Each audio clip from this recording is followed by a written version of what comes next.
Tesis pictures fiksi and non-fiksi present.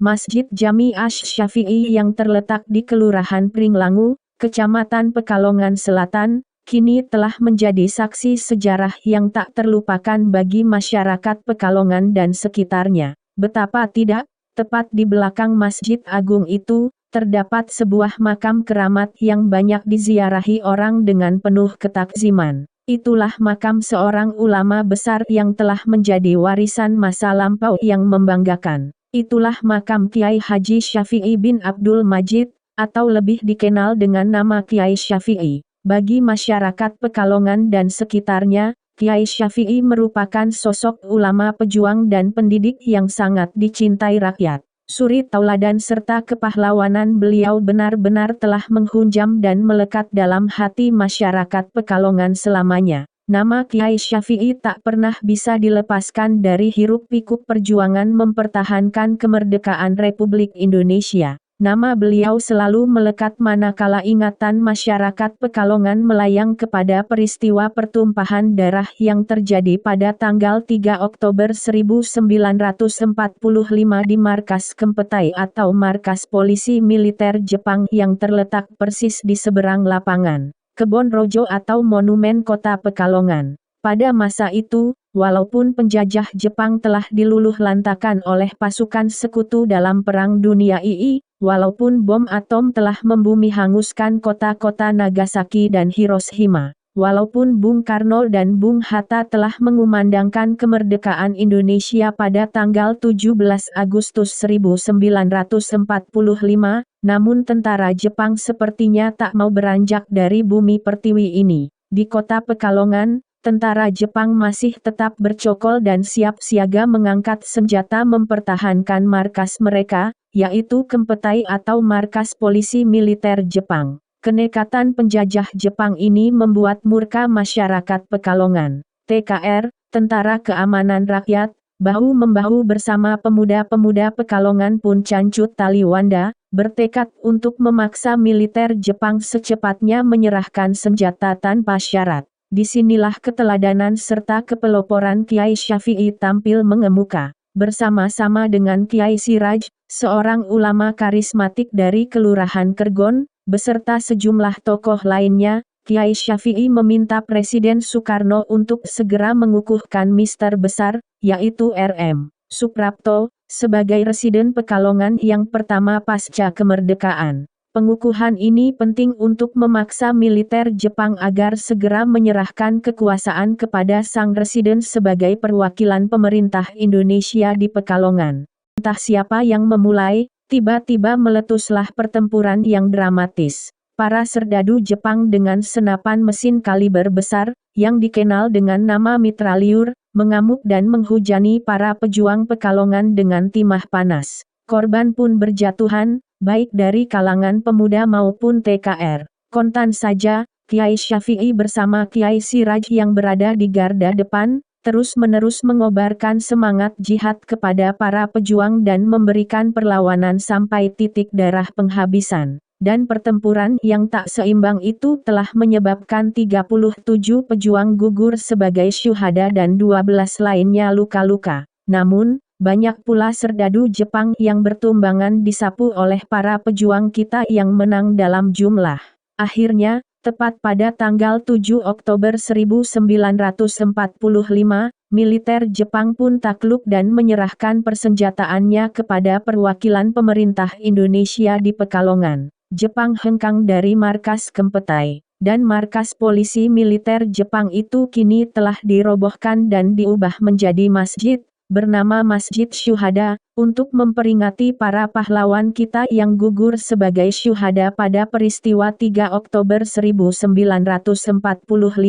Sedang di atas area di seberang masjid itu yang dahulu bernama Lapangan Kebon Rojo kini telah dibangun sebuah monumen, dan diberi nama Monumen Kota Pekalongan. Bagi masyarakat Pekalongan dan sekitarnya, Kiai Syafi'i memang merupakan sosok ulama pejuang dan pendidik yang sangat dihormati rakyat. Beliau dilahirkan tahun 1908 di Dukuh Kemisan yang sekarang termasuk wilayah Kelurahan Kradenan. Kedua orang tua beliau, yaitu KH Abdul Majid bin Katijoyo dan Haji Rukoyah, merupakan tokoh-tokoh agama yang karismatik. Kiai Syafi'i memiliki beberapa saudara, di antaranya ialah H. Mawardi, H. Syaban, H. Sausari, dan H. Hulari. Beliau juga mempunyai dua orang istri setia, yaitu Ibu Sofiah dan Ibu Munipah.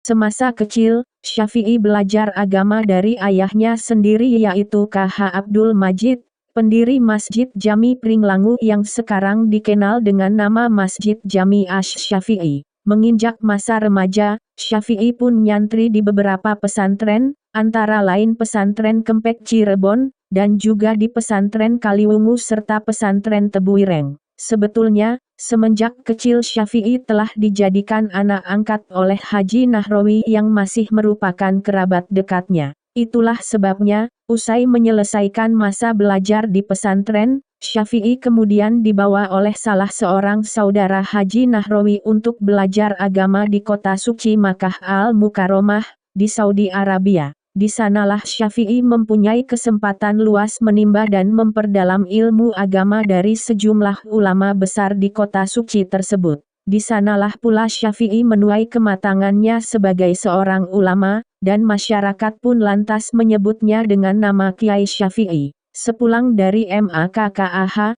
Kiai Syafi'i mengajar tafsir Al-Quran di mushola di samping rumahnya di Dukuh Kemisan, Kradenan, serta mengajar di Masjid Jami Pringlangu yang sekarang bernama Masjid Jami Asy-Syafi'i. Dan tentu saja, sebagai seorang ulama, beliau mempunyai banyak santri. Salah seorang santrinya yang bernama Anwar, berasal dari Kelurahan Kandang Panjang, mengatakan bahwa pada masa itu semua pemuda di Pekalongan giat mencari ilmu agama. Pengajaran serta suri tauladan yang diberikan oleh Kiai Syafi'i begitu kuatnya membekas di dalam hati para santrinya sehingga manfaatnya masih bisa dirasakan sampai hari tua. Pada era awal kemerdekaan, setelah penjajah Jepang hengkang dari wilayah Pekalongan, perjuangan Kiai Syafi'i berlanjut dengan merintis lahirnya Jamiah Nahdlatul Ulama, NU, di Kabupaten Pekalongan. Selain itu, beliau juga aktif di bidang politik dan menyalurkan aspirasinya melalui Partai Masyumi, Majelis Syura Muslimin Indonesia,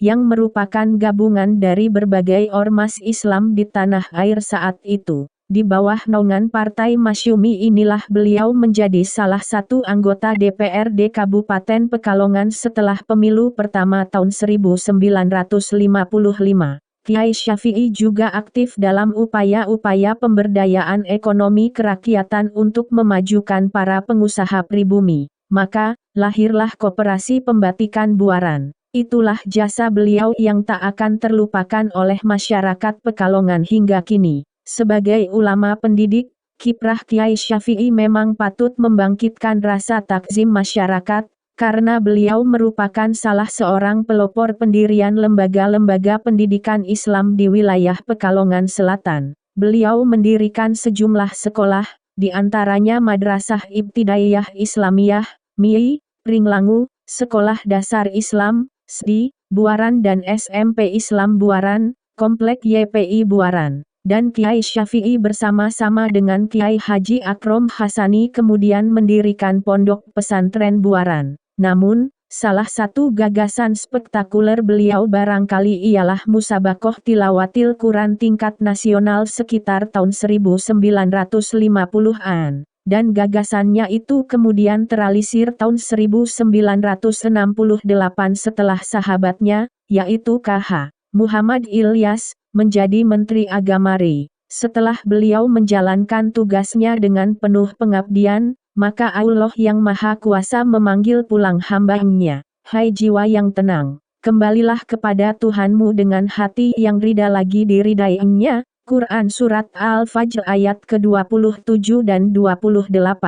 Tepat pada bulan Safar tahun 1982, tokoh yang telah berjuang untuk Pekalongan ini wafat di kota Jakarta dalam usia 74 tahun. Jenazah beliau kemudian diantarkan ke Pekalongan dan dimakamkan di belakang Masjid Jami Asy-Syafi'i Pringlangu. Saban tahun, haul beliau diperingati setiap tanggal 11 Rabiul Awal. Bagi masyarakat Pekalongan dan sekitarnya, Kiai Haji Syafi'i bin Abdul Majid memang merupakan sosok ulama pejuang dan pendidik yang senantiasa dikenang rakyat selamanya. Sumber penulisan, Dirhamsyah, M. 2015. Ensiklopedia Tokoh Pekalongan. Pekalongan, Kantor Perpustakaan dan Arsip Daerah Kota Pekalongan. Buletin Atsar, Buletin Mas Simbang Kulon, edisi 028-2015.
Dan pertama, mulai Haji. sana. Dan pertama, Haji. Pertama ini maksudnya apa, Pak? Jadi itu yang nomor satu itu masjid mulai dibangun. Yang mana, Pak? Ini ya masjid dibangun 1911. Ya. Kemudian diadakan perbaikan yang pertama 1928. Kemudian perbaikan rehab yang ketiga tahun 1948. Perbaikan yang kalau di sini ketiga ya, keempat ya. Ini 1953, 54. Ya. Kemudian yang berikutnya 1963. Terus 1980. 1991 yang terakhir sampai menjadi besar ini mulai dibangun 1999. Selesai 2005. 2005 selesai. Ini yang bikin Pak Kiai Syafi'i. Yang rehab. Ya. Kalau yang membuat awalnya tahun ini itu abahnya, Oh, Abah abah. Kiai Haji Abdul Majid. Nah, yang merancang ini tulisan ini. Yang terakhir ini mulai Pak Syafi'i. Hmm. Pak Syafi'i. Jadi yang Pak Syafi'i ini sudah mulai ini rehab ini sudah mulai dirancang. Itu Gus Dur kan beliau kan dari Jakarta, ya dari Jakarta, kemudian Gus Dur bersama-sama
hanya mendengar pengajian secara yang umum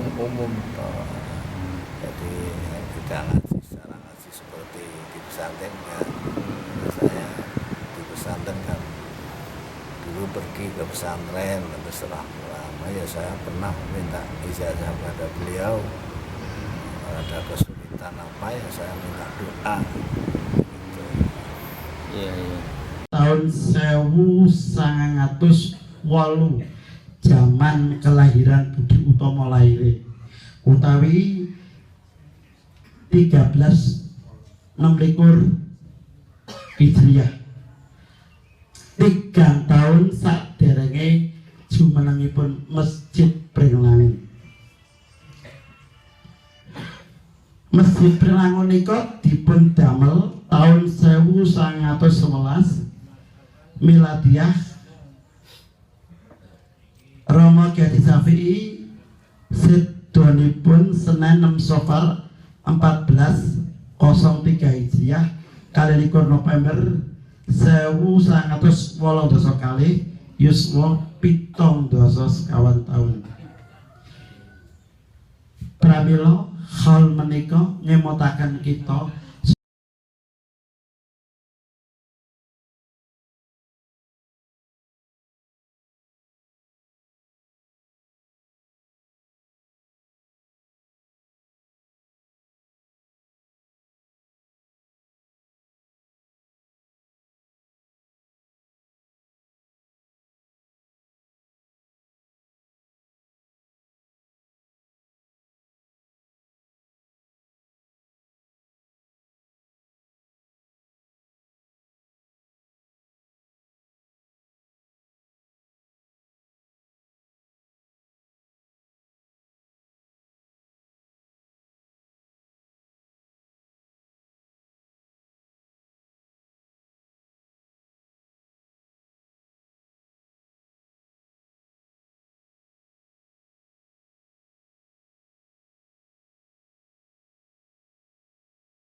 kecuali Imam Nawawi, Imam Hanafi yang menghukumi wajib tentang korban, maka barang siapa yang merasa mampu dan mempunyai rezeki yang cukup akan tetapi tidak mau ikut bersuruh. Allahumma salli wa sallim ala sayyidina Muhammadin wa ala alihi wa sahbihi wa man tamassaka bid-din wahdada bi hadihil mubin, amma ba'd.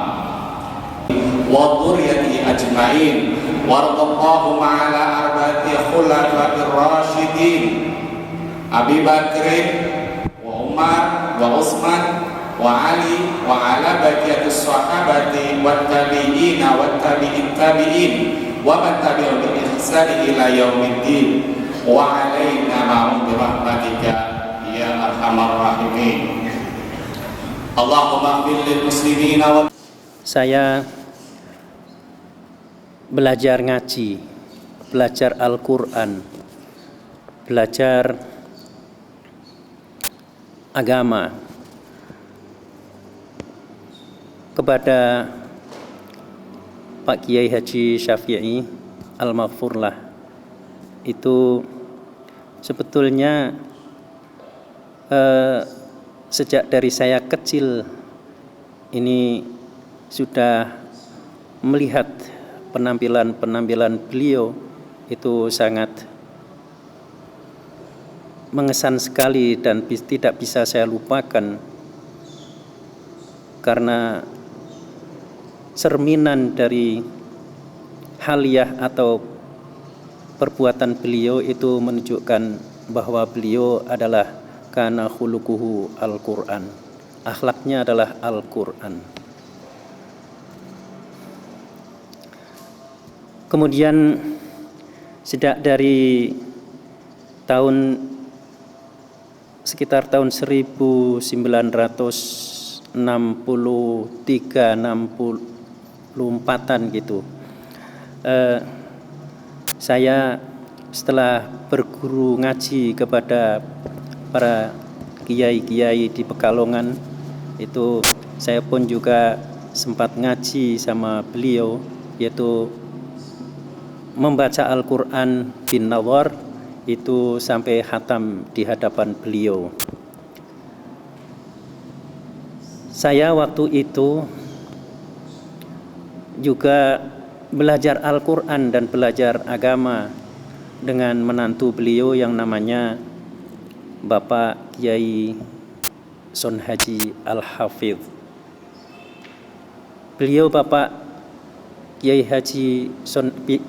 Son Haji Al-Hafidh itu bagi saya itu adalah merupakan suatu orang tua sebagaimana bapak-bapak kiai yang lain yang pernah saya ngaji pada para beliau-beliau itu. Kemudian secara singkat, setelah banyak kadang-kadang saya itu diperintah untuk mengikuti MTQ di daerah Buaran sini sendiri, kemudian di daerah Pekalongan, yaitu tepatnya di Kabupaten dan Kota Madya Pekalongan waktu itu, sejak dari tahun 64-an gitu. Kemudian pada tahun 1969 saya sempat juga waktu saya belajar di Ma'had Islam di Pekalongan, waktu itu di SMP, itu pernah saya mengikuti MTQ tingkat nasional, yaitu pada waktu itu saya dijobkan atau diikutkan itu pada tingkat remaja pada waktu itu. Alhamdulillah di sana pun juga mendapatkan penghargaan, dan juga Allah Subhanahu wa taala mengaruniai yang terbaik bagi saya. Mudah-mudahan itulah yang akan menjadi juga kenangan pada perjalanan hidup saya yang tidak saya lupakan untuk menumbuhkan kedewasaan iman saya dan juga meningkatkan ketakwaan saya kepada Allah Subhanahu wa taala. Di sini ada catatan yang tidak bisa saya lupakan, yang tidak terhapuskan oleh peristiwa apapun, bahwa waktu itu saya setelah selesai mengikuti MTQ itu dijemput langsung oleh Mbah Haji Junaid. Beliau adalah sosok pemimpin ya, yang sulit untuk dicari tandingannya di Pekalongan sini, karena banyak sepengetahuan saya adalah beliau banyak kelebihannya. Di antara kelebihannya yaitu dalam hal yang berkaitan dengan Al-Quran, itu beliau itu adalah segala-galanya. Itu terbukti sewaktu saya sebagai anak kecil ya, itu mengikuti MTQ sampai tingkat nasional, itu pun juga beliau mewujudkan rasa sayangnya dengan orang-orang yang senang kepada Al-Quran, sehingga beliau menjemput sendiri ke Bandung, ke Bandung waktu itu ya.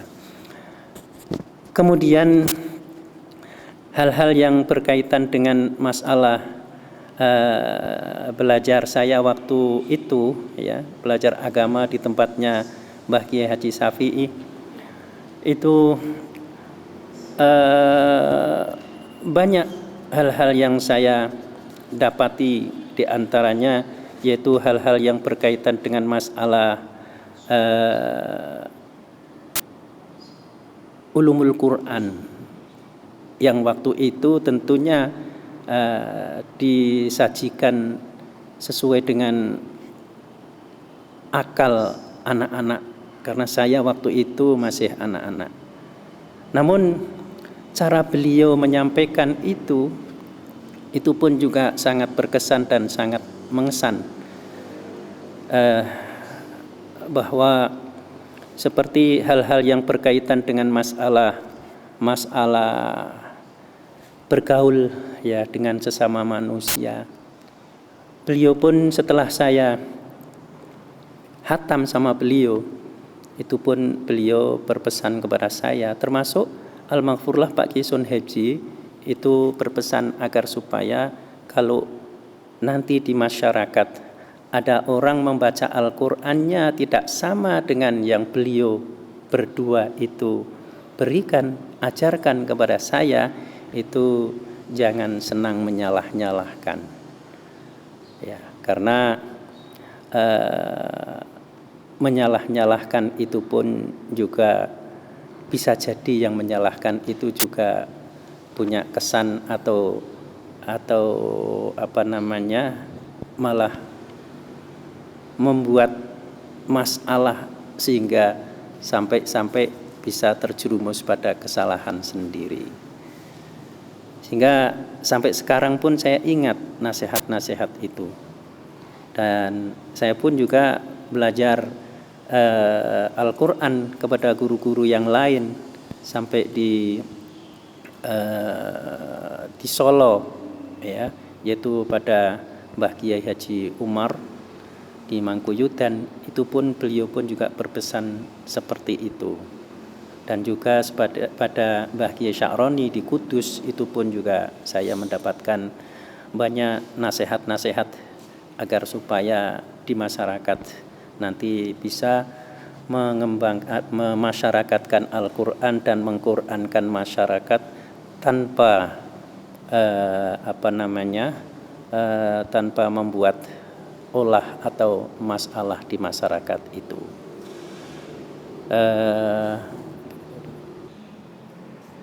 Silakan ceritakan proses pendiriannya pondok sampai Bapak diajak mengajar di sini dengan Pak Kiai Syafi'i. Sepengetahuan yang saya ingat bahwa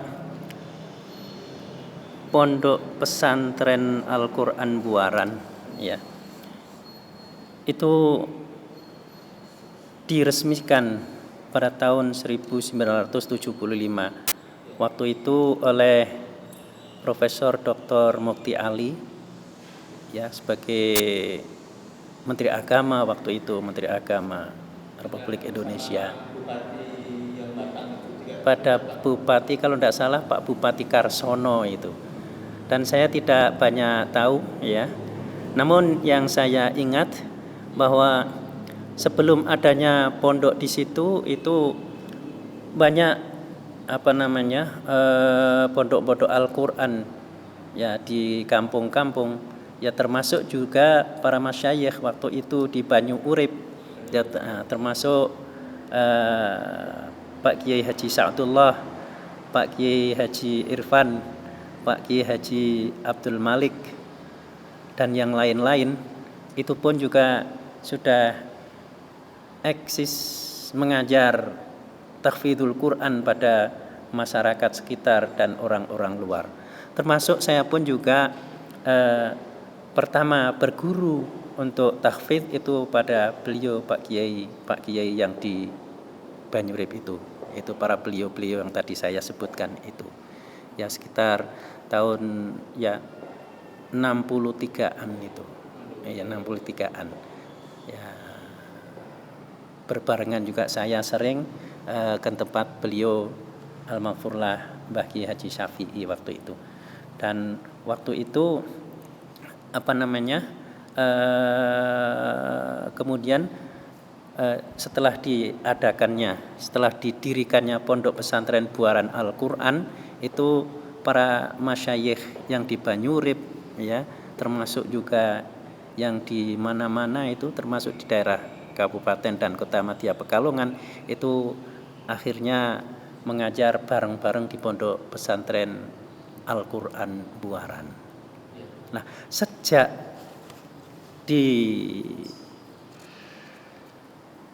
dilaksanakannya, ya, sejak diawalinya Pondok Pesantren Al-Quran Buaran, saya sebagai santri pun juga saya sudah disuruh untuk belajar mengajar. Bahkan oleh santri-santri itu saya dianggap juga pengajar juga di situ. Santri-santri banyak yang dari Demak juga ada. Demak itu sekarang yang namanya Pak Kiai Nur Hadi yang sekarang ada di Tabanan di Bali, ya. Itu pun juga dulu mondok di Buaran sini, ya, menghafalkan Al-Quran di sini. Dan juga banyak dari Cirebon, termasuk juga banyak dari santri-santri itu dari Bumiayu dan seterusnya.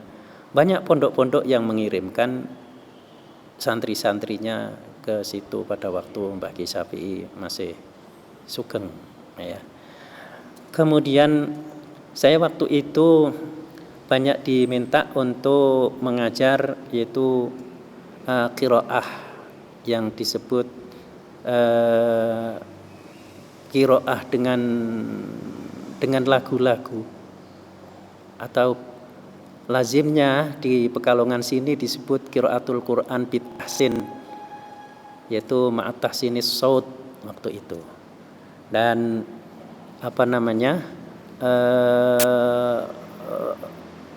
dengan mengajar lagu-lagu itu pun juga saya kembangkan. Saya belajar hal-hal yang kaitannya dengan masalah psikologi. Ya, termasuk saya juga sempat dulu diminta mengajar pada tahun 1976, ya, dan sampai berikutnya itu pernah saya juga ikut diminta meramaikan masjid, yaitu masjidnya, iya, di masjid. Saya pernah dulu sebagai pengajar sini itu pernah diminta, ya, untuk mengajar, untuk meramaikan di masjidnya Pak Wismoyo Aris Munandar itu dulu waktu itu di Cijantung, ya. Dan masih banyak kawan-kawan sekarang yang masih ada, dan masih banyak, ya, yang berhubungan baik, ya. Dan kami pun juga dengan sesama sebagaimana yang dicontohkan oleh para pendahulu ini, kalau kenalan dengan orang ini supaya dijalin agar supaya sampai di kampung halaman akhirat, mudah-mudahan bisa bersama-sama dikumpulkan oleh Allah Subhanahu wa taala dengan orang-orang yang bertakwa kepadanya. Gitu. Nah, terus ini Pak, tentang hubungannya, kedekatannya Pak Mbah Kiai Syafi'i sama Mbah Junet itu yang pertama kedua, terus mereka berkembang ke masalah persamaan sampai Bapak tahu tentang paling tidak sumbangsihnya Mbah Junet itu terhadap pesantren Pemalang.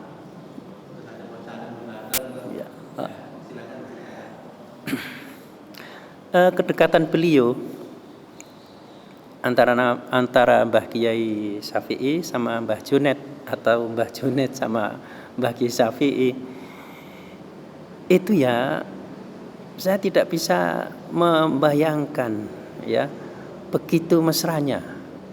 Memang beliau berdua itu dengan siapapun, ya, dengan kiai-kiai siapapun itu dekat sekali. Bahkan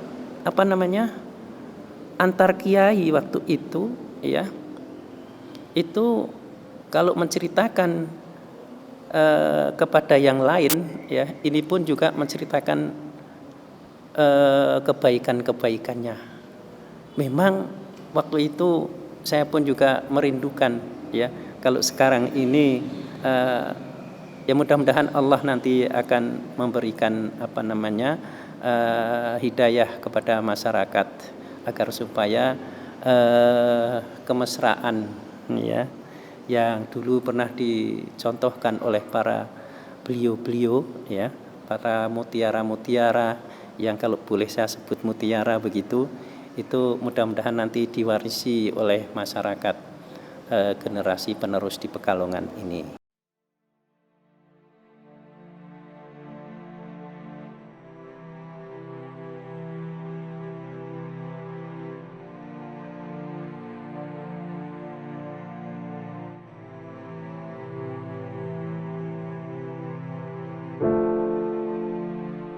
Thank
you.